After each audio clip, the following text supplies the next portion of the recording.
Station, this is Houston. Are you ready for the event? Houston Station, I'm ready for the event. European Space Agency, this is Mission Control, Houston. Please call station for a voice check.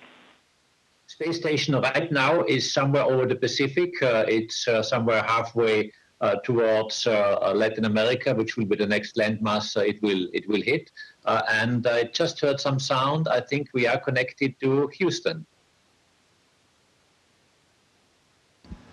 And Josef, like European Space Agency Director General in Davos, I can hear you loud and clear. This is Matthias Maurer, astronaut on the space station. How do you read me? Very good. Hello, Matthias. Very nice to hear you. Very nice to see you. As always, you're in good shape. You have a green T-shirt, which is the color of our discussion today at the panel, so really appreciate. So how are you doing, and where are you, and what have you been doing just now? Yes, so I'm doing fine, I'm doing well, and this morning I was actually involved in a lot of cargo operations. We fill our vehicle that we sent back. Actually, I think cargo is the wrong term. I should say it's our harvest vehicle, because it's full of scientific experiments, results. We worked hard in the last weeks and months, and now we bring this harvest back to our planet Earth for the scientists to analyze all these samples that we have produced up here in space and to produce science and knowledge for humanity out of it. And right after my cargo activities, I also did some sports, and that's why you see me probably like clean and in good shape now, because I just had my kind of a wet towel shower. Fantastic, Matthias. As you know, we are here connected through the World Economic Forum's virtual space session, and I would like to hand over to Rebecca Blumenstein, a New York Times Deputy Managing Editor, and she will moderate this session with you. So, Rebecca, over to you. Thank you, Joseph, and hello, Matthias. It's so good to see you. Hello, Rebecca. It's wonderful having the opportunity to talk to you from space and hopefully to have a very nice exchange also about a very important topic. I must say we were debating of whether we should say good day, good evening, good night, and because you orbit the Earth every 90 minutes, it's a bit of a real-time call. But I'd love to start off by asking, how have your views of the planet changed since you have been aboard the International Space Station? Yes, so you're right. We circle our planet like every 90 minutes, 16 times a day. And we work according to the UK time, so Greenwich Mean Time. So we're only 1 hour offset of you. And yes, I traveled the planet once before, like it was a round the world trip. And that was always my big dream. And this like seeing the world changed my life, and it gave me a lot of different attitudes, like how we should work with our planet and the people on our planet. But now being in space, and especially this morning when I did my sports activity, and while doing sports, I can look out of the window and I see down there our planet gliding by. I saw Latin America, South America gliding by, and a few minutes later, less than 10 minutes, we were over Africa, and it crossed my mind that Christopher Columbus took this journey just in the opposite direction like 500 years ago, and for him it was a really tough adventure, and he had his 3 ships and his crew, and everyone needed to work hard to make this one challenge possible. And nowadays I look at from space down there, and for me, like space is like our planet Earth. It's one big spaceship, and I think like the tripulation, the crew of our spaceship Earth is like the crew of a ship of Christopher Columbus at that time. We all need to work together in order to meet the challenges of our day, like climate change, for example. So I've been here in space and I've fallen in love with our planet even more than before. And how does the work that you do help the environment? And what would you say to some people who say we're focusing a bit too much on space and not enough on the Earth? Yes, I think like space cannot be the only solution to have a solution for climate change, but space is definitely a very, very important aspect. And I see three different layers to it. For example, like we have the personal layer, like every individual needs to contribute, and space is a big motivator. When I talk to the kids, I can motivate them and I can describe what I see. And we also have the technological layer. For example, we need to improve our technology to create less CO2, to have more efficient machinery, more efficient transport. And here on the space station, we do a lot of research to produce these new and innovative materials. And there's also the political level. And I think you are today there in the political level discussing such problems. I think you, the political decision makers, they need to have the data, and the data comes from satellites, and it also comes from the science that we do in space. For example, we look at the Earth with the satellite data that we provide to you, but we also prepare exploration. And exploring space means also looking at different planets, like planet Mars, for example, who used to have an atmosphere and a lot of water, but now the water is gone. So obviously there was an extreme climate change over there. And so space can bring in a lot of knowledge and feed all this information into the decision maker so that you can take the right decisions. Vice President Gore is on our panel, and he played an instrumental role in creating the International Space Station. Could you please talk about just what cutting-edge research you're doing? You mentioned your cargo work before, but just what is your goal for this week or month up there? So I'm working here during 6 months in space, and I would say like between 100 and 150 experiments I will be participating in. And it's a large spectrum. For example, it involves a lot of life sciences. You all know that humans in space and zero gravity, that it has a lot of changes. The muscles and the bones like they dissolve and get weaker, and that is much, much faster than on planet Earth. So actually like the loss of bone mass happens up to 30 times faster than on the ground. And so astronauts are kind of guinea pigs, and we can study in a very controlled environment, in a very fast way, very fast progress, like how to fight such diseases. That can be done by nutrition, by medication, but also by doing sports. And I have a very interesting experiment which is called myotones. And in this experiment, I can measure the strength of several muscles on my body, and then we feed this information back to the scientist, who then prescribe us countermeasures. For example, I have a suit that provides me small electroshocks, and it also comes from rehabilitation. And this all will feed back and help elder people who who have problems with their body, like muscle problems, bone problems, to remain longer time fit and healthy, or once they are in hospital, maybe to get out quicker from the hospital. But I also have very interesting experiments that are correlated to like the pandemic, for example, like Corona pandemic. We all know transmission of diseases is a very important topic, and I have here new metals, new alloys that I brought to space that are modified on the surface and that they kill bacteria. And especially here in space, with the space radiation, the mutation rate of bacteria or like microbes is faster. And so the scientists will learn a lot how these new surfaces behave here in space in this controlled environment. They can analyze it, and hopefully we can transfer this knowledge also then into everyday life. For example, in hospitals where surfaces that everyone touches, and then is like a surface that is prone to transmit these microbes from one infected person to the next healthy person and infect him, that we can stop this chain and cut this chain. So it's very important. Then we have Simon, which is artificial intelligence. Once we fly further away from the Earth, I will not have my Houston ground control team, or in Munich in the European ground control team, who looks over my shoulders and steps in if I do a small error or if I have a question. So artificial intelligence is really important for exploration in space, but also on the ground it's very important, also to increase efficiency in all like ways of transport, or also space transport management. Then we have experiments that are also related to reduction of CO2. We have concrete hardening, a very interesting experiment that looks into a seemingly very old material, concrete, which we have everywhere around us, but not in space usually. And but during the production of concrete, we produce a lot of CO2. And so if we can improve this process by a better understanding of the process, we can actually cut down also the CO2 emissions, and that will be very significant.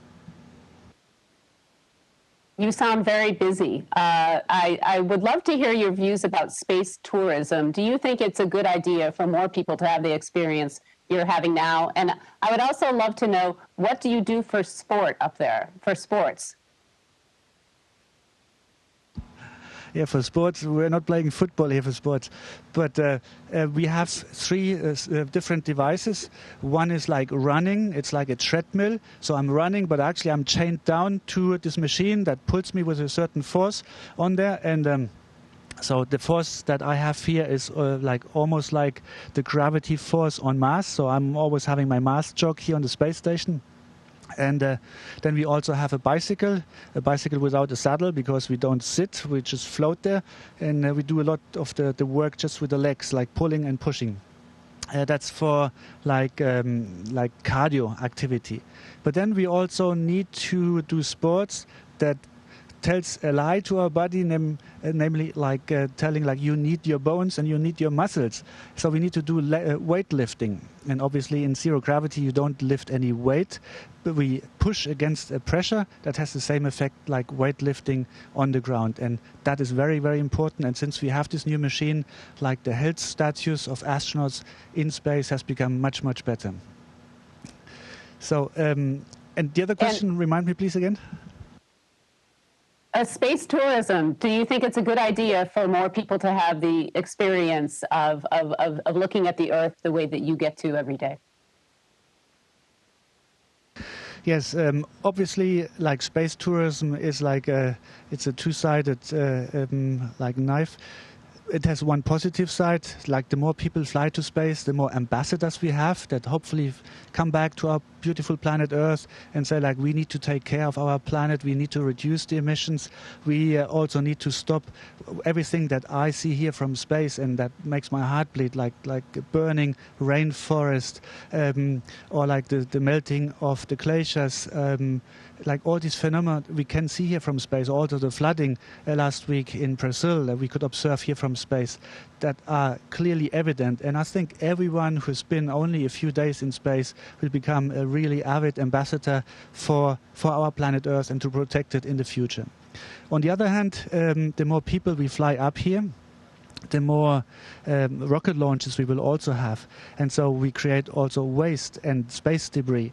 And here that's a very important topic, because on our planet Earth we ignored for way too long that the open seas, the oceans that don't belong to any country, are still important. So we shouldn't like put our oil there or our garbage there, because in the end it will end up in the food chain, and we had to learn this.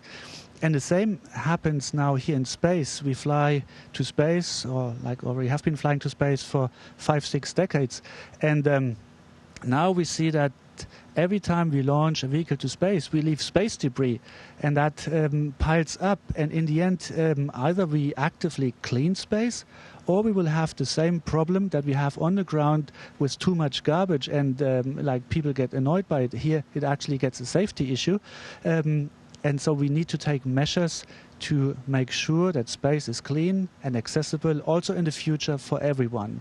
Because you will not want to live in a world where space is not longer accessible. Our economy and our daily lives depends way too much on everything that we have here in space.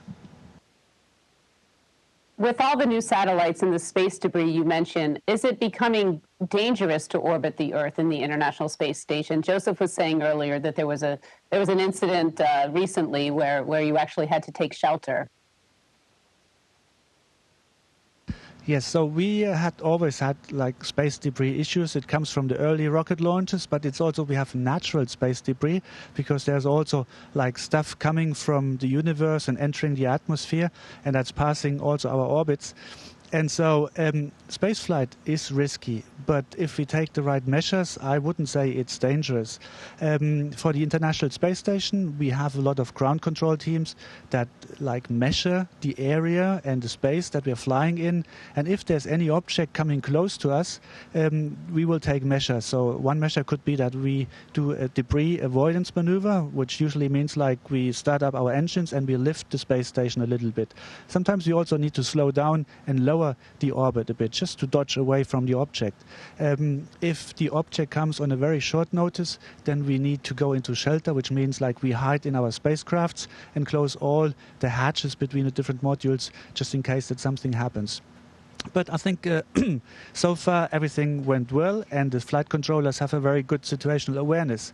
But the more rockets we launch and the more stuff we bring up to space, I think we need to have rules, strict rules, who needs to do an avoidance maneuver. For example, if we have a collision upcoming between two satellites that can be actively controlled, because everyone who dodges to the side burns energy and reduces the lifetime. So basically, it has also directly an economic impact to do so. And ESA is in a very good position, and we have people, experts in ESA working in the Space Situational Awareness Program. But I think that is a question that also Josef Aschbacher, the Director General of ESA, will probably have mentioned already or will raise awareness again, because it affects everyone, not only ESA or NASA. It's everyone who's active in space. You've talked a lot about cooperation. Just to wrap up, how do you think, if you're talking to people, we have a very global panel, there's people tuning in from around the world, how can we ensure cooperation on common rules for everyone on Earth for the beneficial use of space? Well, I think we can look at space. The International Space Station is really inspiring. I mean, we launched this project 21 years ago, and people have been living here ever since. People from a lot of different nations, different languages, different cultures, and it works. We all work together. We are one team, and I wish we could extend this cooperation, this success, on to many more projects, and also especially to the very important projects like fighting climate change. And so I think we can inspire people and say, look what we have achieved with the International Space Station, and let's go an additional step also in other topics. And finally, climate change is obviously such an urgent issue here on Earth. Do you think that you mentioned the fires and sometimes the flooding that you see, you feel like you can actually just with your eye see the impact of climate change from space? Yes, I mean, when we fly around the Earth 16 times a day, we cross over areas that are very arid, very dry, and I can see scars on our planet Earth where people dig deep into our planet just to extract resources. So we're actively reshaping our planet. We are cutting down trees, we're burning down rainforests. So I see the flames, and I see huge areas of agriculture where generations of astronauts before had seen a nice intact rainforest. So also the glaciers are getting smaller and smaller, but I mean, the satellite photos provide here much better imagery for this one, because you need to look into long term, and my 6 months here in space is probably a little bit too short. But also see areas of flooding. And so we astronauts here, we can be communicators and communicate this to the people, because data is one aspect, but having an ambassador who tells it is another aspect. And we are actually also contributing here in producing technology that hopefully is helpful against climate change. For example, we are preparing the exploration of the Moon and Mars. And in order for this exploration, we need new technology. We need to have closed-loop chains, for example, the water loop. We recycle all the water that we have here on the space station up to roughly 91, 92%, I believe. But in order to be successful in exploration, we need to come up to 98%. So, and all this technology that we use and develop for space, we then spin off to the ground and then help to produce clean water on the ground and have more efficient like closed loop systems. And I think that's a very important aspect. And also like looking at energy production, we use solar energy here on the space station, and solar energy has been like developed in the past quite a bit for space applications, and now it's the game-changing technology also on the ground to fight climate change. Well, I want to thank you so much for your time. We learned so much talking to you, and best of luck up there. You're doing very impressive, important work. Well, thank you very much for giving me the chance also to communicate about this very important work. And please keep on going, discussing the very important topic about climate change. And we all need to contribute. All the best for your very important work. Thank you so much, Matthias. Station, this is Houston ACR. That concludes the event. Thank you. Thank you to all participants from ESA. Thank you, Houston. Station, we're now resuming operational audio communications.